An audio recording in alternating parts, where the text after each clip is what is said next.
Olá, Zé Diogo Quintela, obrigado por ter aceitado o meu convite. Bom dia, obrigado. Ó Zé Diogo, não sei se se lembra de um sketch de uns rapazes chamado Chico da Estrebaria, em que havia um rapaz que era o maior da aldeia e que Ah, tinha tudo para. Tinha nascido como diziam, com o rabo virado para a lua, portanto tinha tudo. E às vezes, quando penso em si, penso que também tinha tudo, porque assim, estava na área cultural, da arte, portanto era reconhecido, estava a entrar naquilo que é o mainstream. Podia ter sido simpatizante assim de um, sei lá, de algum partido democrático, tipo Bloco de Esquerda, e não, deu-lhe para ser capitalista, investidor, escreve no Observador, ou seja, você deu cabo da sua vida, nunca mais vai ter uma comenda neste país, o que é que lhe aconteceu? não, não sei, para já, porque a vida dá muitas voltas. Não é que seja muito interessante só seja uma ambição ter uma comenda, mas dá muitas voltas. Não sabemos o que é o dia da manhã em termos de distribuidores de comendas. E depois, eu já era assim antes de estar. O Ricardo disse meio cultural, não era bem. O humorismo é uma espécie de parente pobre da- da- das artes performativas e ou escritas. Eh, hum, mas não era porque não era, ou seja, como não foi um plano, eu já era assim, já tinha esta predisposição para esta área política, chamemos-lhe assim. Não foi propriamente um plano, não é?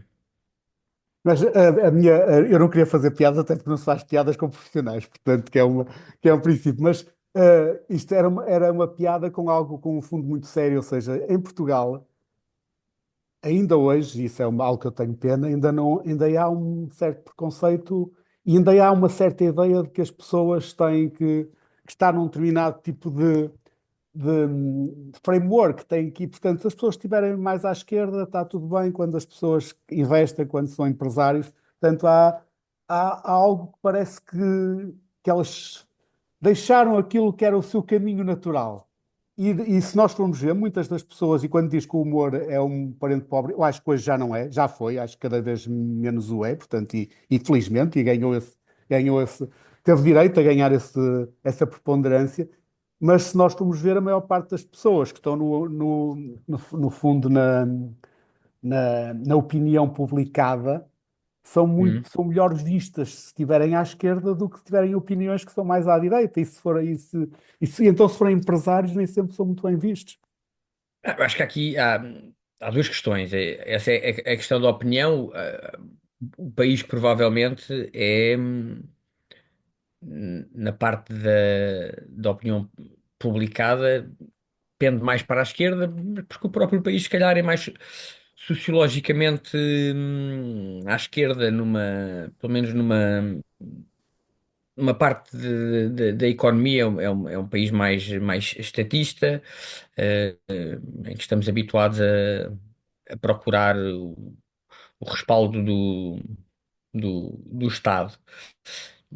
Há essa parte. Depois a parte do empresário. Eu não me considero empresário, porque eu não trabalho em empresas. Eu sou sócio de empresas. Eu quando muito, sou investidor. Eu investi em algumas empresas, eh, sendo que a padaria portuguesa é a mais conhecida, é mais proeminente, mas como eu não trabalho nelas, não me posso considerar um empresário. Eu não passo pelas dificuldades que os empresários passam só por simpatia, não é? Como sócio, mas não tenho vejo, mas não sinto aquelas dificuldades que os empresários se queixam em Portugal, que de facto existem. E ouço os testemunhos, mas pronto, nesse sentido não me considero um empresário. Hum, eu percebo onde é que o Ricardo quer chegar. Há, de facto, parece que sempre uma má vontade em relação ao empresário, ao que empreende, ao que cria riqueza, que é sempre uma coisa mal vista, porque parece que há uma tendência para puxar para baixo no nosso país. Nesse sentido, foi muito edificante o que aconteceu aqui há umas semanas, com o Bloco de Esquerda em relação ao despedimento de trabalhadores, porque foi uma maneira das pessoas verem, quem quiser, não é? Quem quiser saber, que ser patrão não é ser malvado. Nós não achamos, as pessoas do Bloco de Esquerda não se consideram malvadas, mas por vezes os patrões têm que tomar decisões que prejudicam objetivamente pessoas, porque como é que se diz, não há decisões perfeitas e para salvar empresas, postos de trabalho, muitas vezes tem que se prejudicar alguns trabalhadores. Nenhum empregador faz isso de ânimo leve, acho eu, tirando os sádicos. Hum, mas o discurso político, principalmente, o Bloco de Esquerda é provavelmente o mais vocal, mas o PCP também, a esquerda em geral, hum, moraliza muito esta questão e traz muito, é uma coisa do bem contra o mal, mas agora acho que as pessoas começaram a perceber que não é tanto assim. E o próprio Bloco de Esquerda, espero eu, que tenha percebido que a vida é mais complicada do que essas distinções de preto e branco, bem e do mal. Sem dúvida. E, repare, Foi com algum gozo que eu vi isto acontecer. eu sei que sim, eu também, e há uma coisa já ao longo da minha vida convivi com muitas empresas e convivo com muitas empresas. E como disse bem, as pessoas não fazem as coisas por prazer, tirando alguns sádicos que possam existir. Mas as pessoas podem fazer as coisas bem ou mal, mesmo quando fazem, quando têm que tomar essas decisões, e por exemplo, naquilo, pelo menos naquilo que é público sobre o Bloco de Esquerda, acho que a forma como o fizeram não foi propriamente uma forma respeitosa Claro, para ninguém. E claro. isso é Essa, algo essa, que essa é a parte divertida e aqui, enquanto humorista, ver esta hipocrisia em ação é sempre engraçado, porque não há nada mais divertido do que apanhar um moralista, quando ele se contradiz aquilo que o Bloco de Esquerda acusa os patrões, eh, muitas vezes injustamente, é justamente aquilo que o Bloco de Esquerda fez, que foi usar estratagemas, da lei laboral já para empregar. O problema está a montante dos despedimentos, está na forma como eles empregam os funcionários, usando um subterfúgio, não, é um tipo de contrato de trabalho que existe na lei, mas que não é para aquilo, não é para aquele tipo de funcionários. Mas eles, para mais fácil depois os despedirem, fazem isto e depois ainda fazem com que assinem um contrato de trabalho fantasma, parecendo que é para os beneficiar, mas na realidade é para estarem salvaguardados num despedimento, porque a partir do momento em que um contrato de trabalho acaba, não é um despedimento, é o contrato que chega ao fim. Enfim, são as chiques espertices que eles acusam os patrões e que eles fizeram, se calhar, como diz, até pior. Devem ter uns bons advogados aquelas firmas acho que que eles nem não. isso, acho que nem isso. Da forma foi tão mal feito que eu acho que nem isso. Mas há bocadinho estava a dizer que os humoristas, para um humorista, quando vem, apanham um moralista, quer dizer, vocês têm realmente o trabalho facilitado em Portugal, porque entre moralistas e hipocrisia, não sei o quê, não falta sobre que Não, trabalhar. contradições é o que não falta na ecologia política portuguesa, Se calhar, felizmente. se calhar um bocadinho em todas, mas aqui nós que nós Sim, sim, sim, sim. conhecemos melhor a nossa, e portanto. Zé, diga-me uma coisa que essa é uma curiosidade que eu tenho. E o seu caso é diferente, precisamente porque continua, pelo que eu sei, não é? Continua a escrever, continua a fazer humor, portanto, continua nesse meio, completamente metido nele, mas também, como se diz, mais investidor até do que empresário, porque investe em empresas, acompanha, no fundo, o mundo das empresas. Como é que, e já há alguns anos, como é que vê a evolução da, da forma como tudo isso é percepcionado nos dois mundos? Ou seja, quando, eu não sei se foi há 20 anos ou há 10 anos, quando começou a Hum. investir, como é que via, até no meio em que se movimenta, a forma como no meio, vamos chamar o meio cultural, artístico, etc., vê a questão das empresas, via há 20 anos, há 10 e hoje? Mudou ou não mudou? É exatamente igual ou está a mudar? Olha, eu penso que deve estar a mudar, até pegando outra vez no exemplo do Bloco de Esquerda, que é aqui no por cima é um partido que está sobre-representado neste meio, não é? É engraçado ver que o Bloco de Esquerda tem 5% dos votos do país, mas se fosse ver na classe artística provavelmente tinha 50, não sei. Não sei se é 50, mas é desproporcional. Um, mas lá está, da mesma maneira que se descobre que o Bloco de Esquerda também tem este embate com a realidade, eu acho que o meio artístico, como as pessoas que trabalham no meio artístico também são forçadas a ir procurar capital, a meter-se nos negócios porque senão não é possível viver seja do humor, seja do teatro, seja do cinema, ou seja, é preciso relacionar-nos com o mundo empresarial, onde estão os patrocinadores, onde estão as empresas que montam espetáculos. Portanto, eu acho que isso faz com que esse embate com a realidade torne as pessoas mais abertas vá lá, esta realidade que é o mundo das empresas.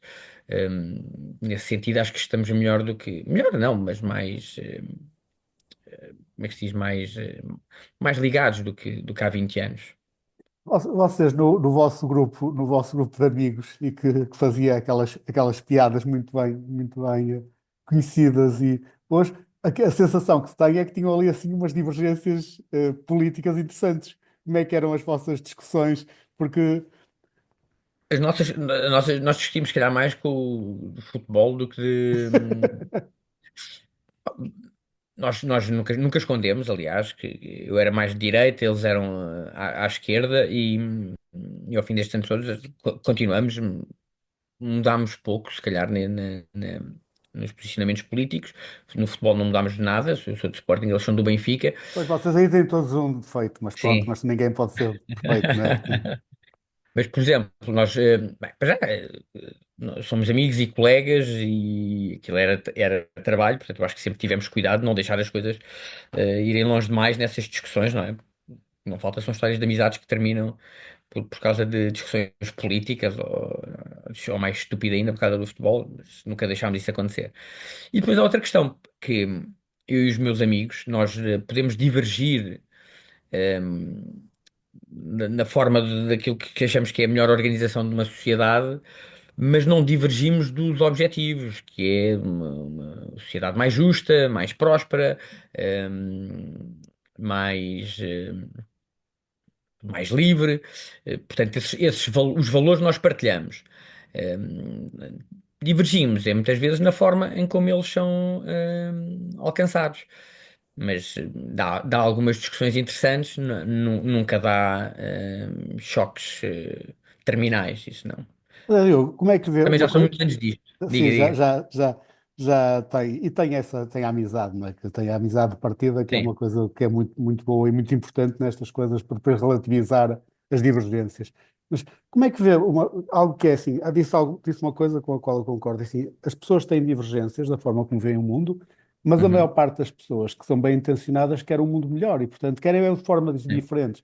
Mas nós assistimos hoje cada vez maior radicalização em que parece que uns acham que os outros querem é quase como se cada vez mais nos países, e acontece em muitos países aí pelo mundo, que é, começam-se a fazer fações em que o outro parece que era a desgraça do mundo e só o meu lado é que quer. E como é que vê isso? E mesmo em Portugal, ou seja, o que é que sente que estamos a tornar-nos mais tolerantes ou mais intolerantes?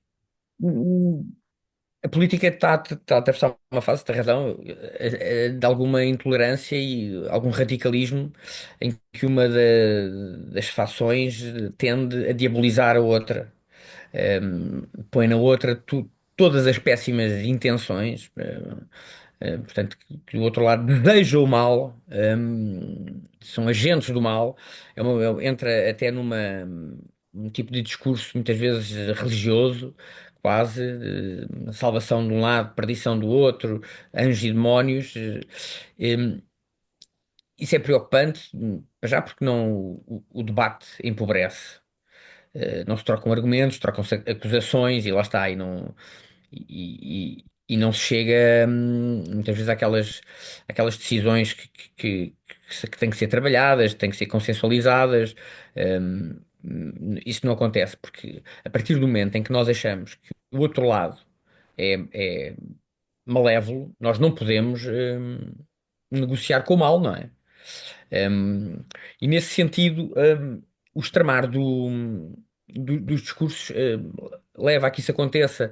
Um, e isso é uma das razões daquilo que se chama atualmente da emergência dos populismos, porque o populista o que é que faz? O populista, com um discurso muito simples, cria uma urgência, um mal, que está para acontecer agora e tem que se tomar, atitudes drásticas, porque se é um mal que aí vem, as atitudes têm que ser drásticas.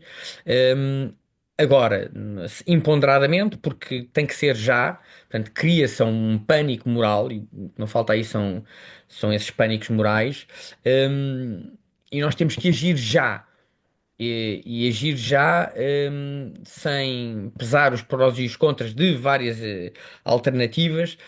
Não, esta é a solução e tem que ser tomada já. Há um exemplo, eh, para mim, que é paradigmático e é um que me interessa muito. E eu agora já se calhar nem falo tanto, mas escrevi muito sobre isso, que é sobre as alterações climáticas, que é um tema da atualidade.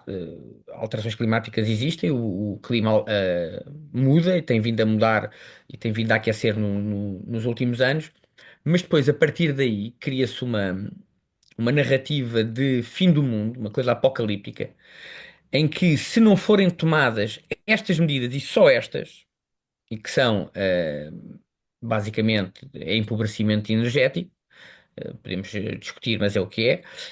Se não for tomado já, o mundo vai acabar. Ora, é claro que, se nós convencemos as pessoas, os jovens, muitas vezes, que são os mais vocais nestes protestos e nestas exigências, se os convencemos que o mundo vai acabar em 5 anos ou em 10, de facto, como é que é possível que eles não tomem atitudes drásticas por exemplo, cortar estradas e aquelas coisas que o Climáximo faz, que não é nada comparado com aquilo que eles deviam fazer, se acham mesmo que, se continuarmos a pôr gasolina nos carros, o mundo acaba, não é? Acho que o próximo passo seria começar a executar CEOs de gasolineiras. Ou seja, não há uma discussão racional sobre as consequências das alterações climáticas e aquilo que podemos fazer para mitigar, por exemplo, ou adaptar-nos a elas. E isso faz com que não haja políticas racionais, mas apenas histéricas, que é o que nós estamos a fazer agora.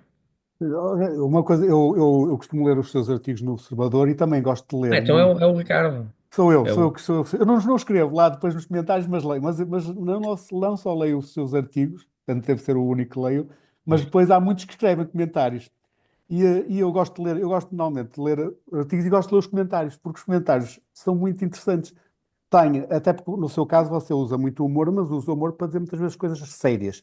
E às vezes há comentários de pessoas que percebem perfeitamente e uns concordam, outros não concordam, isso é a vida, mas há alguns que veem naquilo que diz a literalidade, ou seja, é aí que eu quero chegar, ou seja, cada vez mais parece que as pessoas interpretam tudo pelo literal, ou seja, não conseguem É. perceber os segundos sentidos das coisas e o que é que e isto, onde eu quero chegar é sente que há, inclusive, uma pressão grande sobre a liberdade de expressão e até mesmo a forma como o humor é feito, em que há coisas que parece que já não podem ser ditas, há piadas que não podem ser, ou seja, parece que há aqui um policiamento do que se diz, que a mim preocupa-me imenso e sente isso na sua atividade enquanto humorista, na forma como escreve e nas reações que provoca, ou não. Eu felizmente, se falar em nome próprio, não sinto, ou pelo menos borrifo-me. Acho que não sou minimamente afetado por isso. Tenho, felizmente, já.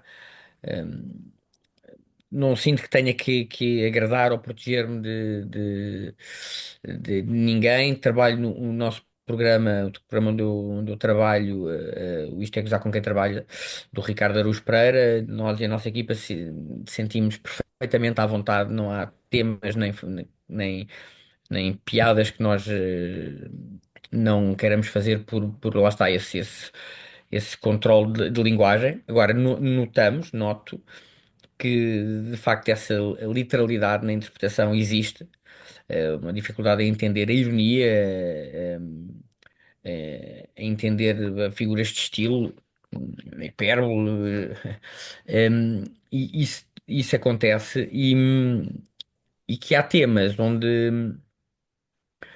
onde eu sinto que as pessoas se retraem bastante, hum, hum, em relação àquilo que dizem, porque bom, agora parece que está a voltar um bocadinho para trás, desde que, por exemplo, o Facebook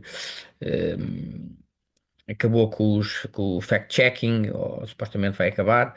Hum, mas as pessoas muitas vezes acho eu que temiam a censura, não só a censura social dos outros, ou muitas vezes tem também a censura profissional, pessoas que não escrevem coisas porque têm medo de ser denunciadas ao patrão e depois acabam por ter repercussões na sua vida profissional, mas também a própria censura das redes sociais, que através dos seus o algoritmo que identifica certas palavras e corta, ou os fact-checkers que confundem opinião com factos, e então este tema não é um tema sobre o qual se possa dizer isto e nós cortamos. Um, Nesse sentido, sim, sim, acho que é um ambiente que é sensório e não é amigo da liberdade. Acha que hoje, se vocês criassem hoje os Gatos de Florento, conseguiam fazer os sketches hoje que faziam na altura? Alguns dos quais são os que eu mais gosto, são deliciosos, mas que quando eu os ouço hoje, eu penso, isto está bem uma Eu, revolução. eu gostava de pensar que sim, que faríamos a mesma e que continuaríamos a ter vontade de os fazer. Hum, e que as televisões onde nós os fizemos, que sempre nunca nos impuseram nenhuns limites, nem a SIC, nem a SIC Radical, nem a SIC, nem a RTP, sempre tivemos à vontade e, portanto, eu gostava de pensar que sim. Agora, nós começámos a fazer isso há quase 20 anos, os tempos mudaram, é possível se nós estivéssemos agora a começar, um diretor de canal dissesse, epá, se calhar isso agora não se pode Eu tenho dizer, algumas dúvidas que alguns deles alguém hoje os transmite, mas gostava que aparecessem os miúdos a fazer alguns daqueles de há 20 anos hoje, para ver o que é que. Porque há outra coisa muito engraçada, que é assim, em Portugal, isto também é o meu comentário e a minha pergunta. Há uma coisa engraçada, que é quando não se tem sucesso, é-se criticado por muitas coisas. Quando se passa uma barreira em que se torna quase aceite como os bem-sucedidos para o país, pode-se fazer quase tudo. E é uma coisa que. Concorda com isto ou isto não? não é só em Portugal, Se calhar não é não, só em mas se Portugal. calhar não, mas eu conheço melhor aqui, não é? Sim, Essa- acho que em todos os meios, as pessoas que são bem-sucedidas, se por um lado às vezes podem ter um escrutínio maior, mas por outro lado é-lhes permitido também, Mas a minha hum, questão nem é tanto nesse sentido, porque aí é óbvio, não é? Quando se tem sucesso, não é tanto aí, é. Por exemplo, o programa do Isto é Gozar com quem trabalha. Ou seja, se fosse feito, se algumas daquelas coisas fossem ditas por alguém que estivesse a começar a carreira, se hum, calhar não eram aceitos, mas porque vocês passaram o Rubicão, não é? Portanto, ou seja, já são mainstream, já hum. toda a gente, já fica bem para toda a gente dizer que gosta, mesmo que não goste. E de certa Há forma, que é nesse sentido, ou seja, há um ponto a partir do qual os próprios visados. é isso, ou seja, que já os próprios visados já querem, mesmo que não gostem, querem dizer que gostam, Sim. porque toda a gente gosta. Sim, eu lembro-me na altura do Contra-Informação. que os políticos que eram mais visados às tantas gostavam de, até fotografavam-se com os bonecos e, e gostavam gostavam de dar um ar de fair play, que eu acho que só lhes fica bem, Sim, sim. mesmo que por dentro estejam a ferver, mostrar que não se importam. Aliás, essa é a melhor maneira, aquilo que nós ensinamos aos nossos filhos, para quando estão a ser gozados, para não reagirem pelos colegas na escola, para, "Ah, não reajas, que é para se o outro vê que não está a ter impacto, pode ser que parte de chatear. Mal comparado, não sei, se calhar era essa atitude. Agora, neste caso específico do Isto é Gozar com quem trabalha, não sei, não se está a perguntar, se calhar o Ricardo conquistou um lugar. Ele acho que sim, é um bocadinho, ele já é do país e, portanto, já pode dizer um bocadinho de tudo que tá bem, que é aceite. Sim, embora eu acho que eu gostava de ter um exemplo para comparar de um humorista mais novo e menos conhecido a fazer as mesmas coisas e se era alvo de Pois, crítica por não, isso. Não temos aqui um benchmark, se calhar. tem que ter alguém que faça aí um estudo sociológico. Sim, Não sei.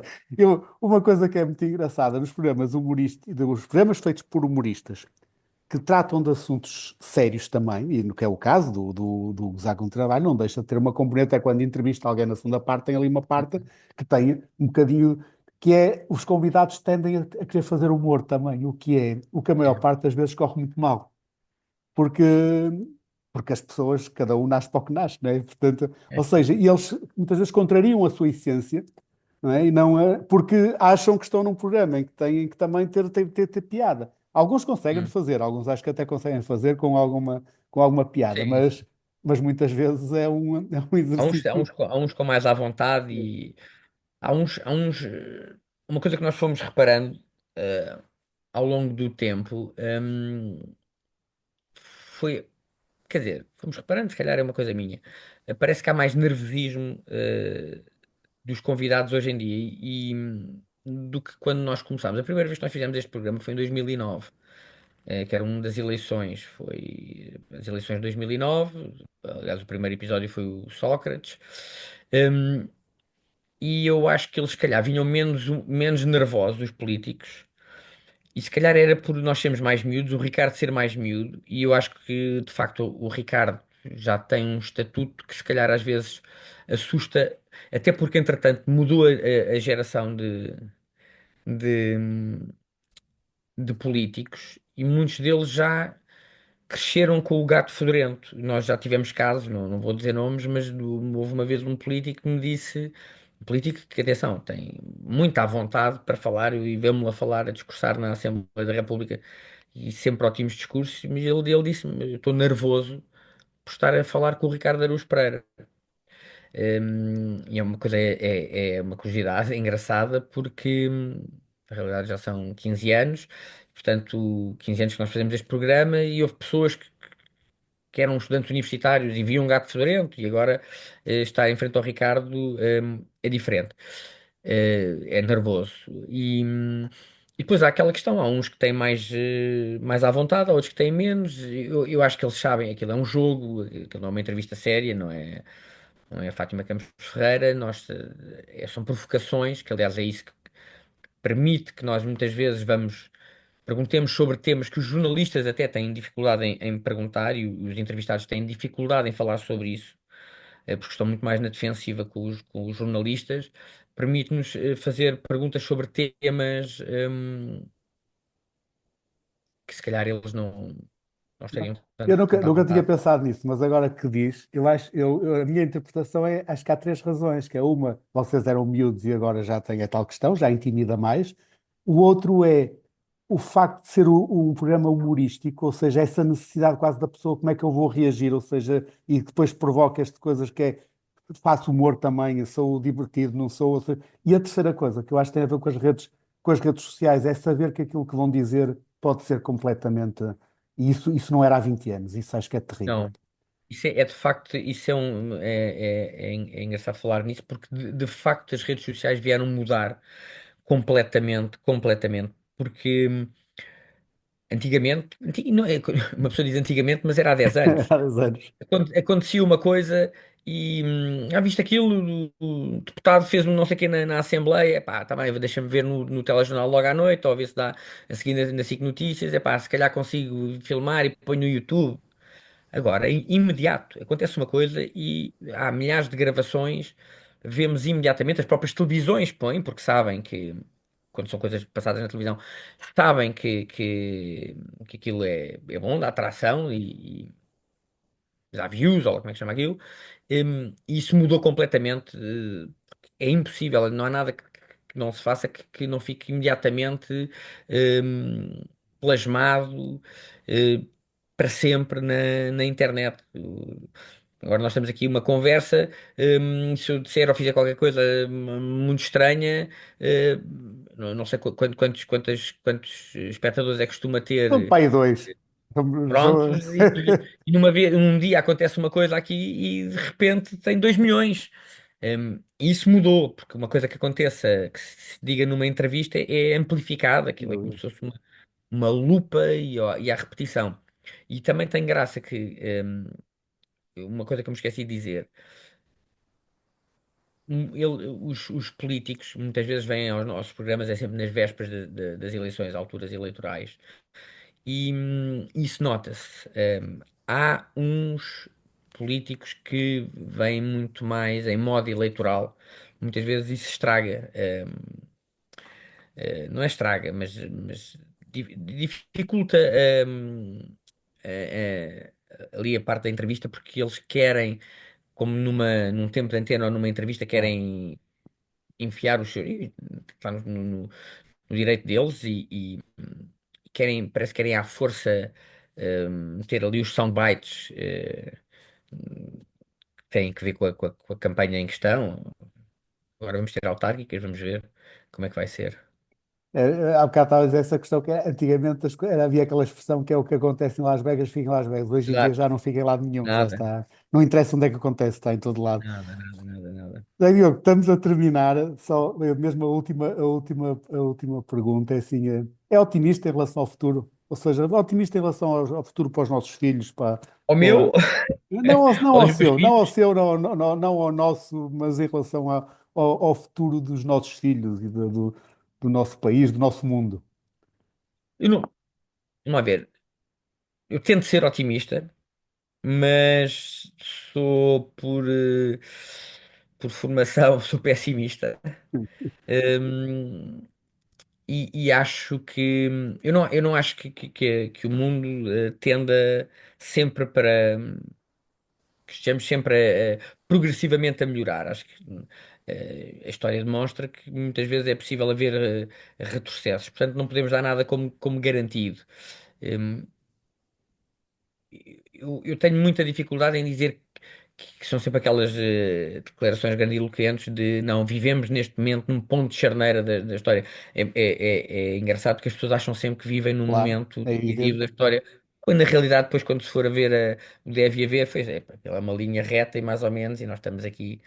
hum, Agora é uma época que tem muitos desafios e eu nem sequer estou a falar agora desta coisa óbvia de lá fora, o Trump e o que acontecer, que eu acho também que é uma disrupção que na linha da história vai ser um blipzinho e nada mais do que isso, mas como a mim me interessa é a mim e os meus filhos, portanto a geração mais nova, acho que não estou assim muito otimista, principalmente para jovens portugueses, acho que Portugal é um país um, muito estagnado, um país envelhecido e, e não se vê grandes oportunidades para os jovens. E aquela coisa que lá está, pode não ser uma novidade na história, mas é sempre chocante, que é os filhos que podem viver pior que os pais. Um, Embora saibamos que isso acontece, mas não estamos à espera que seja connosco, a nossa geração. Sem dúvida. Diogo, muito obrigado. Espero que tenha gostado da Obrigado, conversa, como eu. eu gostei. Muito. E acho que vale, há bocadinho dizia assim: nós nunca podemos dar nada por adquirido e, portanto, acho que vale sempre a pena lutar para melhorar e pela liberdade e independentemente de tudo que vai acontecer, de que acontece e que haverá de acontecer de mal, mas acho que vale sempre a pena. Até por, não é ser otimista, acho que não há outra opção. Nós temos mesmo que tentar ser otimistas, porque senão isto é bastante pior. Muito obrigado, um abraço. Obrigado, Ricardo. Obrigado.